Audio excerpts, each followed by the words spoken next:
Welcome to our channel Home Study 24/7 Home Study 24/7 আমাদের চ্যানেলে সবাইকে স্বাগত জানাই। আজকে আমরা কানেকটিভ টিস্যু টাইপ 2 নিয়ে চলে এসেছি, অর্থাৎ যেখানে পড়ব ডেন্স কানেকটিভ টিস্যু। আমরা অলরেডি লুজ কানেকটিভ টিস্যু সম্পর্কে পড়েছি, আজকে আমরা ডেন্স কানেকটিভ টিস্যু সম্পর্কে পড়ব। শুরুতেই আমাদের পরিচয় দিয়ে দিই, আমি speaker Sonali Ghatak and editor Anindya Bhattacharya. So আর সময় নষ্ট না করে চলো আমরা শুরু করে দিই আজকের পড়াশোনা ডেন্স কানেকটিভ টিস্যু। ওকে, কানেকটিভ টিস্যু কি জিনিস আমরা আগেই পড়েছি। দেখো, টিস্যু অ্যাকচুয়াল আমরা জানি যে একই প্রকারের সেল, মানে একটা রিজিয়নে একই টাইপের সেল যদি সেম ফাংশন করে তখন তাকে টিস্যু বলছে। তো কানেকটিভ টিস্যু মানে যেটা কানেকশন তৈরি করেছে। তাহলে ডেন্স কানেকটিভ টিস্যু আমরা কাকে বলছি? Dense connective tissue also called as dense fibrous tissue. আমরা যদি এই ছবিটা দেখি, দেখো বড় করে, বিভিন্ন টাইপের ডেন্স কানেকটিভ টিস্যু আমরা পড়বো। তাহলে মূলত আমরা যেটা বলবো, dense connective tissue also called dense fibrous tissue.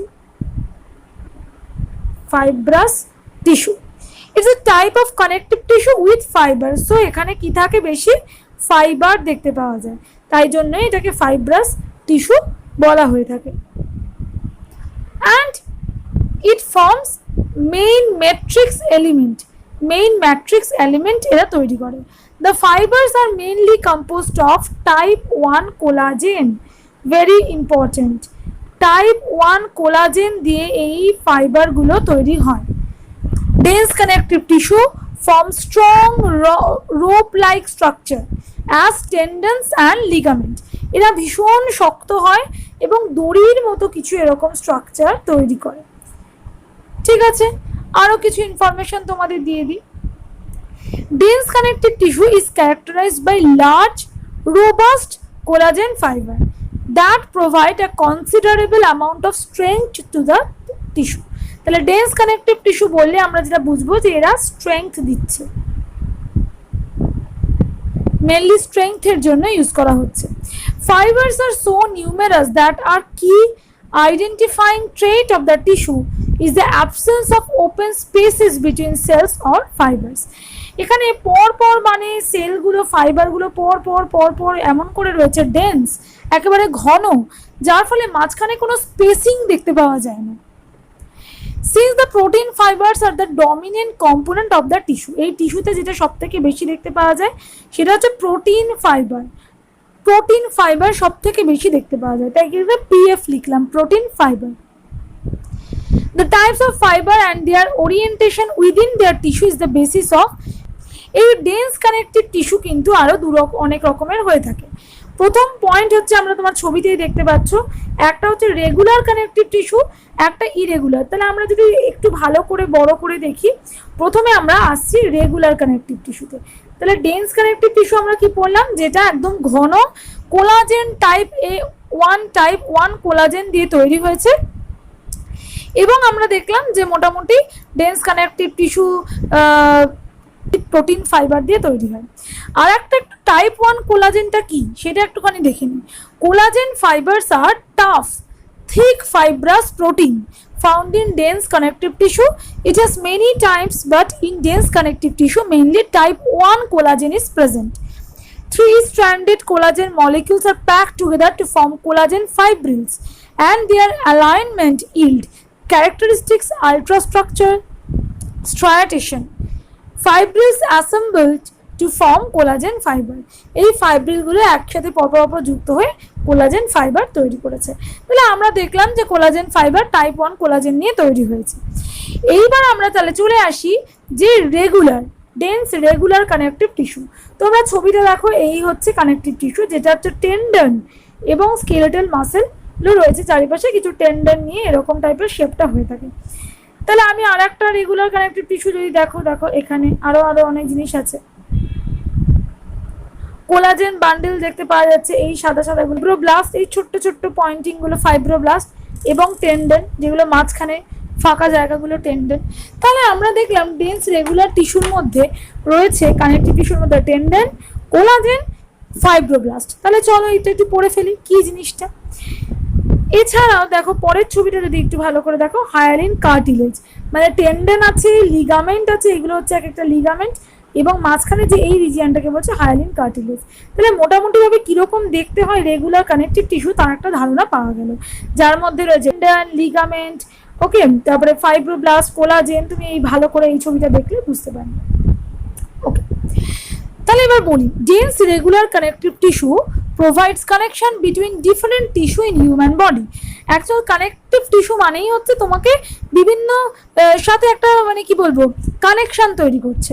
The collagen fibre in dense regular connective tissue are bundles in a parallel fashion. তাহলে দেখতে পাচ্ছ কোলাজেন বান্ডেলগুলো কেমন সাদা সাদা সাদা সাদা এবং প্যারালালি অবস্থান করছে, সমান্তরালভাবে। তাই এখানে বলছি, এখানেও যেহেতু আমরা ডেন্স কানেকটিভ টিস্যুর একটা বৈশিষ্ট্যতেই পড়লাম যে কোলাজেন ফাইবার থাকে, সেক্ষেত্রে এখানে দেখতে পাচ্ছি যে এরা এরকম সমান্তরালভাবে অবস্থান করছে। Okay, it is divided into white fibrous connective tissue and yellow fibrous connective tissue. Dense regular connective tissue আবার দু রকমের হয়, হোয়াইট ফাইব্রাস এবং ইয়েলো ফাইব্রাস, সেটা সম্পর্কে পড়বো। এবার কি কি স্ট্রাকচার এরা তৈরি করে, যেমন আমরা টেন্ডন দেখতে পেয়েছি, উপরে দেখতে পাচ্ছি লিগামেন্ট। তাহলে এগুলো আমরা এখান থেকেই বুঝতে পারছি তারা মেইনলি যে কানেকশন তৈরি করেছে তাকে বলছে টেন্ডন, টেন্ডন, লিগামেন্ট আর অ্যাপোনিউরোস। তাহলে ফার্স্ট আমি বলছি টেন্ডন। টেন্ডন কি? টেন্ডন হচ্ছে that is connect muscle to bone, মাসেলের সাথে বোনের যে কানেকশন, মাসেলের সাথে বোনের যে কানেকশন তাকে আমরা বলছি tendon, from the regular longitudinal arrangement of bundle of collagen fibre.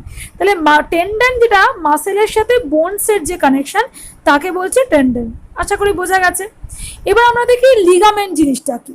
Ligaments bind বোন টু বোন। তাহলে আমরা লিগামেন্ট কি দেখছি, ligament,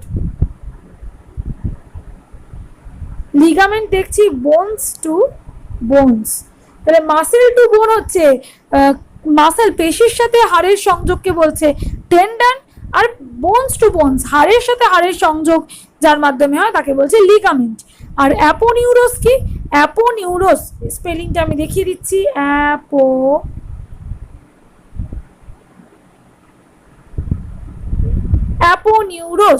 অ্যাপোনিউরোস is actual layer of flat broad tendon that joint muscle and the body part of the muscle act upon.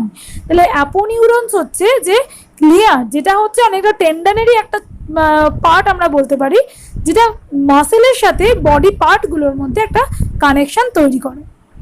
ঠিক আছে, তাহলে এই হচ্ছে মোটামুটি ডেন্স রেগুলার কানেকটিভ টিস্যু। এবং আমরা দেখছি dense regular connective tissue has great tensile strength that resist pulling forces specially well in one direction, একদিকে ফোর্সকে টানতে সাহায্য করছে। ওকে, এই dense regular connective tissue has very poor blood supply which is why damaged tendon and ligaments are slow to heal.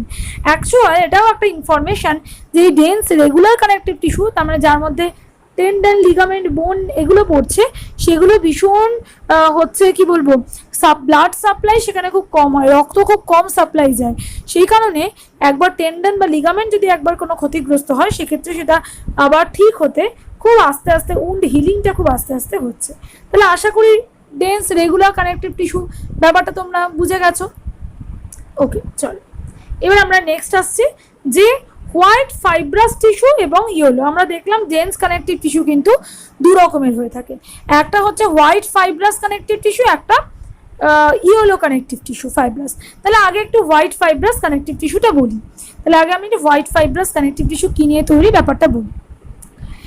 এদেরকে areolar connective tissue বলা হয়, has small amount of matrix and large number of closely packed bundle of thick white fibres. They have high tensile strength. White fibres প্রচুর পরিমাণে আছে, ছবিতেই তোমরা দেখতে পাচ্ছ। Matrix কিন্তু খুব কম, দেখো ছোট্ট সরু মাঝখানে ম্যাট্রিক্স, আর হোয়াইট ফাইবার্সটা কিন্তু অনেকটা এরিয়া জুড়ে অবস্থান করছে। ফাইব্রোসাইট কোষ যেরকম থাকে সেরকম।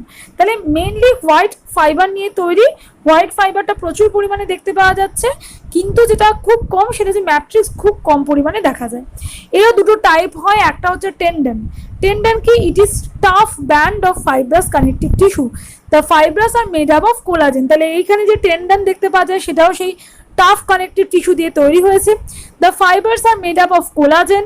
কোলাজেন দিয়ে ফাইবার তৈরি হয়েছে। The fibroblast lie in single row between the bundle of white tissue connects muscle to bone. আমি তো আগেই বলেছি যে টেন্ডন কিন্তু মাসেলের সাথে বোনসের একটা connection. They are very tough and inelastic. এরা কিন্তু স্থিতিস্থাপক নয় যে টানলে আবার ফিরে আসবে এরকম নয়, টাফ, খুব শক্ত হয়, ইনইলাস্টিক হয়। Also called as dense regular connective tissue. Similar tissue which join the bone to each other is known as ligament.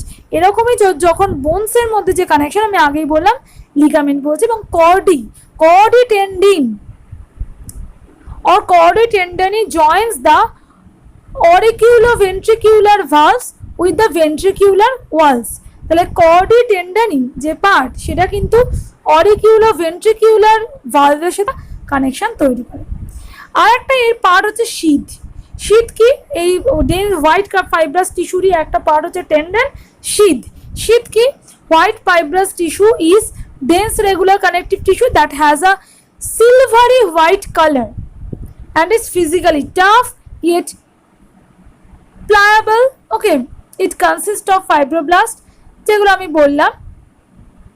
এদের যে পার্ট শীথ সেটা mainly consist of individual microfibrils which are embedded in amorphous matrix. ম্যাট্রিক্সের সাথে কিছু এরকম microfibril add হয়ে থাকে, সেইগুলোকে বলছে sheath. The fibroblast are scattered in areolar. আমরা ফাইব্রোব্লাস্ট দেখলে দেখবো স্ক্যাটার্ড, ছড়িয়ে ছিটিয়ে রয়েছে ফাইব্রোব্লাস্ট এক্ষেত্রে। ওকে, তাহলে মূলত আমরা দেখলাম যে এর দুটো পার্ট, আমরা হোয়াইট ফাইব্রাস কানেকটিভ টিস্যু, একটা টেন্ডন একটা শীথ। টেন্ডন হচ্ছে muscle to muscle connection, muscle to বোনের কানেকশন, বোন টু বোন হচ্ছে লিগামেন্ট। আর শীথ দেখলাম মায়োফাইব্রিল প্রচুর ছড়িয়ে ছিটিয়ে রয়েছে, তাকে বলা হয়। সাধারণত হোয়াইট ফাইব্রাস টিস্যু মেনলি অনেক জায়গায় দেখতে পাওয়া যায়, যেমন skin, dermis, ligament, tendon, cartilage, বোন, চোখে দ্য আইস, দ্য স্ক্লেরা তৈরি হয় পুরোপুরি এর মাধ্যমে। তো এরকম বিভিন্ন রিজিয়ন তৈরি হয়। এবার আমরা চলে আসি ইওলোফাইব্রিলস। আমরা তাহলে ইওলোফাইব্রিলসে চলে আসি। এবার ইওলোফাইব্রিলসে তোমরা ছবি দেখতে পাচ্ছ, ইওলোফাইব্রাস কানেকটিভ টিস্যু যেটার নাম। এখানে কি আছে? The matrix with numerous and closely packed yellow elastin fibre. Mainly এটা কি হয়? প্রচুর মোটা এবং প্রচুর ইওলো ফাইবার একদম ভর্তি, দেখতে পাচ্ছ এরকম রাস্তার মতো চারিপাশ দিয়ে গেছে, শাখা প্রশাখা বার করে ইওলো ফাইবার প্রচুর পরিমাণে পুরো ম্যাট্রিক্সটা ধরে রয়েছে, অবস্থান করছে। which are similar to but thicker than areolar connective tissue. তাহলে আমরা হোয়াইট ফাইব্রাস টিস্যুর আরেকটা নাম বললাম অ্যারিওলার কানেকটিভ টিস্যু। এই অ্যারিওলার কানেকটিভ টিস্যুর থেকে ইয়েলো ফাইব্রাস টিস্যু কিন্তু অনেকটা বেশি মোটা হয়। It forms wall of blood vessel, lungs, true vocal cord, trachea, capsule of spleen and bronchioles. তাহলে আমরা কি কি দেখলাম? এটা দিয়ে তৈরি হয় রক্তজালক, লাংস মানে ফুসফুস, true vocal cord, trachea, capsule of spleen, bronchioles, এই সমস্তটা তৈরি হয়। It also forms sheet in ligament. লিগামেন্টের শিট তৈরি করে। Ligament is modified yellow elastic fibrous tissue and connect bone to bone. এরাও কিন্তু ফাইব্রাস টিস্যু যেটা বোনস আর বোনসের মধ্যে কানেকশন তৈরি করে। আর এখান থেকে আমরা দেখতে পাচ্ছি the tissue is mainly made up of much thicker branch loose network of yellow fibre. The white fibrous also occur but they are very fine. The fibroblasts are irregularly scattered. It also fibroblasts এগুলো irregularly এখানে কিছু রয়েছে, এখানে প্রচুর macrophage, mast cell এই সমস্ত দেখতে পাওয়া যায়। সামান্য এর ফাংশন অ্যাকচুয়াল হচ্ছে yellow elastic fibres enables organ and part of organ to stretch. This is important when the function of the organ involves movement. মুভমেন্টের সময় ভীষণভাবে কাজে লাগে। আর থাকে তো আমি বলেই দিলাম, লাং টিস্যুতে, ওয়াল অফ ইলাস্টিক আর্টারিতে, ট্রাকিয়া, ব্রকিয়াল রিজিয়ন, এই সমস্ত জায়গায় থাকে। আমরা মোটামুটি ইওলো ফাইবার বা কানেকটিভ টিস্যু সম্পর্কে পড়ে ফেললাম। এবার আমরা চলে আসবো নেক্সট পার্টে, অর্থাৎ যেখানে আমরা regular connective tissue irregular connective tissue সম্পর্কে আমরা পড়ব। চলো আমরা এবার ডেন্স ইরেগুলার কানেকটিভ টিস্যু সম্পর্কে পড়ি। Dense irregular connective tissue has fiber that are not arranged in parallel bundle। আমরা দেখলাম যে কোলাজেনের ক্ষেত্রে প্যারালালি কোলাজেন ফাইবারগুলো এরকম করে রয়েছে, কিন্তু এর ক্ষেত্রে ইরেগুলার যেহেতু এরা কিন্তু যেমন তেমন করে সাজানো আছে, কোনো রেগুলারিটি মেনটেন করছে না। Dense irregular connective tissue consist of mostly collagen fibre. It has less ground substance and loose connective tissue. Fibroblasts are the predominant cell type। Mainly যেটা দেখতে পাওয়া যায় এখানে ফাইব্রোব্লাস্ট, এই যে ফাইব্রোব্লাস্ট দেখতে পাওয়া যায় এবং ছড়িয়ে ছিটিয়ে আছে, স্ক্যাটার্ড ওয়েতে রয়েছে। এর ফাংশন যদি দেখো, this type of connective tissue is found mostly in reticular layer or deep layer of dermis. আমাদের যে ত্বকের ডিপ লেয়ার সেই ডার্মিসে দেখতে পাওয়া যায়। It is also the sclera and in deeper skin layer. Due to high portion of collagen fibre, dense irregular connective tissue provides strength, making the skin resistant to tearing by stretching forces from different direction। আমরা এক ডিরেকশনে move করতে regular টিস্যুর মাধ্যমে help নিয়েছিলাম, এটা কিন্তু different ডিরেকশনে move করতে কিন্তু কাজে লাগে। dense irregular connective tissue also make up submucosa of the digestive tract। Digestive ট্র্যাক্টের যে সাবমিউকোসা লেয়ার তৈরি করতে কাজে লাগে। Fibrous capsule of joint, lymph node, এই সমস্ত পার্টগুলো তৈরি করতে কাজে লাগে। এছাড়া টেস্টিস, এই সমস্ত পার্টগুলো তৈরি করতে কাজে লাগে dense irregular connective tissue. So আমরা আজকে ডেন্স কানেকটিভ টিস্যুর মধ্যে রেগুলার এবং ইরেগুলার পার্ট সম্পর্কে পড়লাম। ওকে, এবং এরা ডিফারেন্টলি ছড়িয়ে ছিটিয়ে রয়েছে, ডিপ ডার্মিসে দেখতে পাওয়া যায়। তাহলে আমরা খুব ইজিলি আমরা ইরেগুলার এবং ইরেগুলার ডেন্স কানেকটিভ টিস্যু অর্থাৎ কানেকটিভ টিস্যুর টাইপ 2 সম্পর্কে আমরা একটা ধারণা প্রকাশ করলাম। আশা করি তোমাদের কোনো অসুবিধা হয়নি, বুঝতে পেরেছো? Okay, so thank you for today. আমরা আজকে কানেকটিভ টিস্যু টাইপ 2 সম্পর্কে পড়াশোনা করলাম। আগের দিন আমরা এইভাবেই কানেকটিভ টিস্যু প্রত্যেকটা টাইপ সম্পর্কে তোমাদের কাছে ডিটেলস আলোচনা করে দেব। আশা করি তোমাদের ভালো লেগেছে। আমাদের চ্যানেল যদি ভালো লেগে থাকে অবশ্যই সাবস্ক্রাইব করো, শেয়ার করো এবং কমেন্ট করো। তোমাদের কমেন্ট, লাইক অ্যান্ড কমেন্ট কিন্তু আমাকে মোটিভেট করবে, এরকম ভিডিও আমাদেরকে মোটিভেট করবে, এরকম ভিডিও তোমাদের সামনে তুলে ধরার জন্য। Thank you very very much. Stay safe.